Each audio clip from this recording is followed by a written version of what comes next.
নমস্কার। 11ই নভেম্বর অর্থাৎ 11/11 একটি বিশেষ আধ্যাত্মিক শক্তি জাগরণের দিন।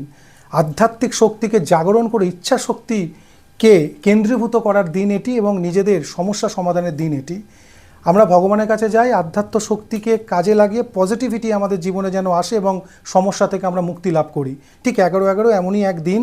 এই দিন সাদা কাগজের মধ্যে হলদি এবং জাফরানের মিশ্রণে একটি ইনফিনিটি সাইন লিখবেন, তার তলায় লাল কালি দিয়ে নিজেদের নাম লিখে লাল কালি দিয়ে যে কোনো একটি মনের ইচ্ছা 11 বার আপনারা লিখবেন, কিন্তু ইচ্ছাটি এমনভাবে লিখবেন যাতে আপনারা বর্তমান সময়ের সাপেক্ষে লিখছেন, অর্থাৎ বর্তমান কালে প্রেজেন্ট টেন্সে লিখবেন। কারণ ইউনিভার্সের কাছে আমরা প্রার্থনা করব না, আমরা বিশ্বাস ভরসা জানাবো যে যেমন আপনাদের যদি লোনের বা ঋণে জর্জরিত হওয়ার সমস্যা থাকে, লিখবেন আমি ঋণ থেকে মুক্তি লাভ করছি, আমাকে ঋণ থেকে মুক্তি লাভ করে দাও।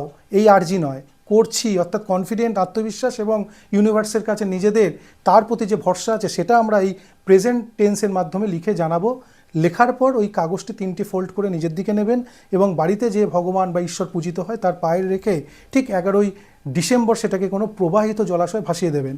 এই কাজ যদি না করতে পারেন, ফোনের মধ্যে 11/11 ওয়ালপেপার সেট করবেন এরকম করে নিয়ে আপনারা এই দিকে তাকিয়ে ঠিক 11টা বেজে 11 মিনিটে 11ই নভেম্বর নিজেদের মনের ইচ্ছা 11 বার অবশ্যই প্রেজেন্ট টেন্সে জানাবেন। ভালো থাকুন, সুস্থ থাকুন। ভিডিও ভালো লাগলে